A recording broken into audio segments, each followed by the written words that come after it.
Em tempos de mudança, as situações tornam-se mais difíceis e incertas. É o que ocorre nos momentos atuais pelos quais passa a humanidade. A nova era de regeneração apresenta ideias e comportamentos diferentes. Como Jesus reagia às mudanças? Quais as suas orientações aos homens? Que sinais ele deixou na sua trajetória? Para tratar deste tema que faz parte da série Os Evangelhos de Jesus, à luz da doutrina espírita, encontra-se aqui conosco o Dr. Fabiano Nunes. Ele é médico e expositor espírita. Dr. Fabiano, seja bem-vindo ao nosso programa. Eu que agradeço o convite, muito obrigado. Como é que Jesus reagia às mudanças? Jesus reagia mostrando um padrão que nós todos devemos seguir. Jesus reagia ao contexto em grande mudança na sua época, como é a história de toda a civilização humana, reagia se adaptando rapidamente a elas.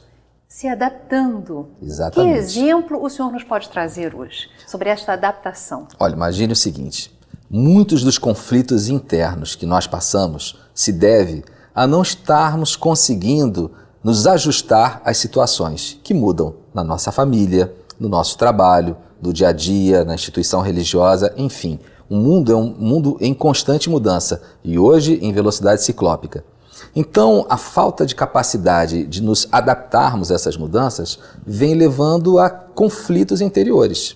Por isso que a adaptabilidade, ela é uma das qualidades emocionais necessárias e essenciais para que o indivíduo alcance o estado de bem-estar mental, emocional, social. Então, Jesus traz exemplos acessíveis, concretos e práticos de como nós devemos reagir com adaptação às mudanças dos cenários, dos contextos, das situações, e é isso que nos causa grandes frustrações. É muito interessante isso, porque, por exemplo, os pais, eles precisam se adaptar à nova situação dos filhos quando deixam a infância e começam a entrar na adolescência, na juventude, mas muitas vezes cristalizam no mesmo comportamento, olhando para aquele jovem como se ele fosse aquela criança do passado, mas também conosco mesmo no trato com o nosso próprio corpo. Nós sabemos que depois de determinada idade não é conveniente determinados tipos de alimentação em determinados horários, mas mesmo assim nós cristalizamos naquele tipo de comportamento e nas mesmas reações, muitas vezes temos sempre as mesmas reações negativas diante de determinados desafios, não é mesmo? Por isso sofremos. Você falou de crianças, de alimentação. Na sinagoga de Cafarnaum, provavelmente Cafarnaum, porque os estudos, as escavações dos sítios arqueológicos conseguiram identificar uma sinagoga apenas em Cafarnaum, a cidade da Galileia, onde Jesus inicia o seu ministério, o seu trabalho, ela tinha essa sinagoga e o chefe da sinagoga tinha uma filha gravemente doente. Era uma menina na pré-adolescência, 12 para 13 anos, segundo os evangelistas, e que ficou num estado de doença tão grave que estava à morte. E o chefe da sinagoga, chamado Jairo, vai buscar Jesus. Jesus voltava de Gadará. Quando ele chega à praia, aquela multidão imensa já o tocava, abraçava. Mas uma mulher o toca em especial. Uma mulher que tinha um fluxo de sangue, uma hemorragia violentíssima. E o sangramento, ele era nas leis do Levítico, as leis mosaicas, no Torá, era uma situação considerada de imundo. Era aquelas situações onde a pessoa não podia ser tocada, era afastada do convívio social. Havia um preconceito imenso para com todos aqueles que apresentavam com defeito ou problema orgânico muito grave. Ela era mulher, estrangeira e com fluxo de sangue. E toca em Jesus, porque ela não se sentia digna sequer de interpelar Jesus, como todas as pessoas faziam. E Jesus pergunta a Pedro: Simão, quem me tocou? Simão olha para Jesus espantado, porque toda a multidão a tocava, apertava, abraçava Jesus. E Jesus diz: de mim saiu um poder. Aparece, a mulher se apresenta e narra o fato que havia ocorrido com ela. E Jairo, chefe da sinagoga, provavelmente, acreditam alguns exegetas, estudiosos, pesquisadores, o mesmo homem que admoestava Jesus diversas vezes porque curava no sábado, ele se prostra de joelhos diante de Jesus, pedindo que fosse a sua casa, porque a sua filha estava à morte.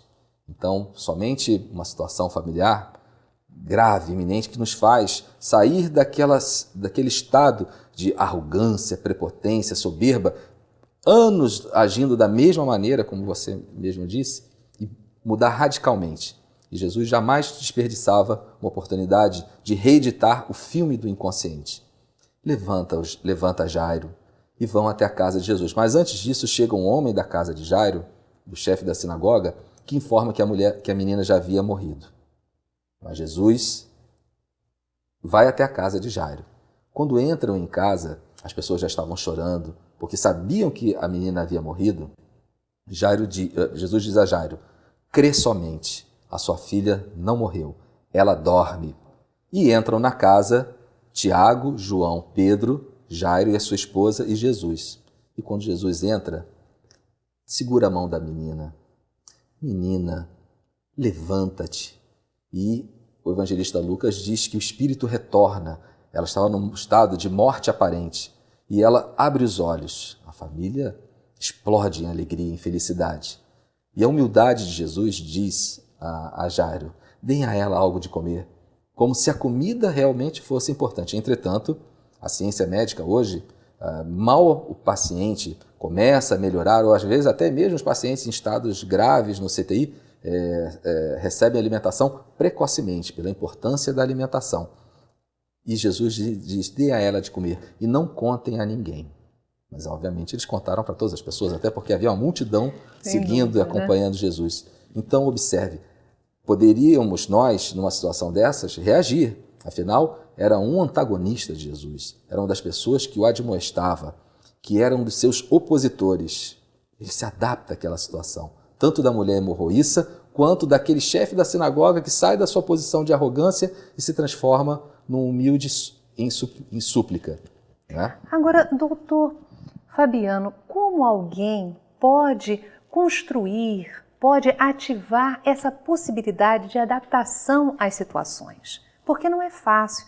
Nós temos um condicionamento e continuamos muitas vezes a repetir. Muitas vezes vem o sofrimento para quebrar, né, esse modus operandi. Como nós podemos evitar o sofrimento nos adaptando a novas situações? O caminho Jesus já havia apontado, do autoconhecimento. A doutrina espírita nos oferece outras ferramentas para facilitar esse autoconhecimento e produzir a consequência do autoconhecimento, que é a reforma interior. Mas, sobretudo, há que se ter muita paciência de nós para conosco.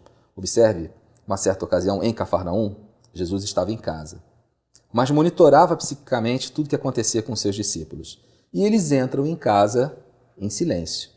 E Jesus pergunta a eles: o que estáveis discutindo pelo caminho? Eles não falam nada, porque eles estavam discutindo no caminho, antes de chegar à casa onde Jesus estava, qual deles era o maior no reino dos céus. Era essa... Sempre a preocupação de ser o maior, externa, uma preocupação de fora, e não de se melhorar, não de se conhecer. Exatamente. E Jesus não os adverte, não admoesta, não reclama, nem sequer critica. Não fala absolutamente nada, mas não perde a oportunidade de ensinar. A pedagogia de Jesus é extraordinária. Por que a inteligência de Jesus é extraordinária? Quando nós dizemos diretamente uma resposta, aquela informação cai nos arquivos da memória e do esquecimento.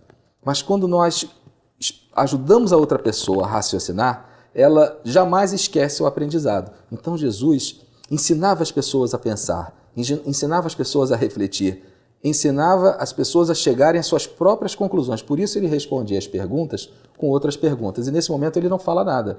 Ele chama para si uma criança. Coloca uma criança perto dele. E diz assim, sem tocar no assunto de que eles estavam discutindo, brigando para saber quem era o primeiro no reino de Deus. E diz assim: quem quiser ser o primeiro, que seja o último, o derradeiro e o servo de todos. Quem quiser conhecer o reino dos céus, que receba essa criança e coloca a criança no meio deles. Quem recebe essa criança, o reino dos céus, quem recebe essa criança, recebe a mim. E quem recebe a mim, não recebe a mim especificamente, recebe aquele quem me enviou, a Deus. Então, quando nós recebemos a uma criança, nós estamos recebendo a Deus. Os benfeitores espirituais explicam a Allan Kardec isso está em O Evangelho segundo o Espiritismo, isso está em O Livro dos Espíritos, que os nossos filhos não são nossos filhos, eles são filhos de Deus, que Deus nos entrega como empréstimo, sob a nossa responsabilidade de cuidá-los, criá-los, educá-los, mas eles são filhos de Deus e nós teremos de prestar contas com a lei divina acerca do que nós fizermos com a educação dos nossos filhos. Então é muito interessante que a gente pode concluir que a construção da nossa felicidade se pauta dentro das nossas adaptações, das nossas observações, das situações novas que se nos apresentam na vida. A gente tem um obstáculo. É verdade. Né? E esse obstáculo nós precisamos olhar para ele não como um problema, mas a partir de agora como um desafio. Como é que nós vamos reagir a esse desafio? Aí é que se encontra o inimigo, está interno, diante daquele modo de procedimento anterior que nós precisamos mudar. Você, como médico, o que você orienta a todos aqueles que estão agora nos assistindo nesse processo de adaptação para a construção interna de uma vida melhor? Em primeiro lugar, para se adaptar é preciso perceber o ambiente emocional, perceber as próprias emoções, o quanto essas emoções próprias afetam as outras pessoas, gerenciar essas emoções, redirecionar os impulsos perturbadores para que eles sejam sempre apontados no sentido construtivo. Os impulsos perturbadores virão, mas eles podem ser redirecionados porque estão sendo percebidos. Se chama gerenciamento das emoções. Emoções perturbadoras, todos nós as temos, e Jesus nos ensina os caminhos. Quando aqueles homens, logo a seguir dessa situação que nós comentamos, de Jesus ter colocado uma criança entre eles, João pergunta: mestre, havia um homem que expulsava o demônio em teu nome e nós lhe proibimos, porque ele não é um dos seus seguidores. E Jesus diz: não lhe proibais. Quem não é contra nós é por nós. Temos que nos adaptar ao contexto onde nós estamos para conseguir promover as modificações que nós desejamos nesse contexto. Muito obrigada, Dr. Fabiano Nunes, pela sua presença no nosso programa. Eu que agradeço.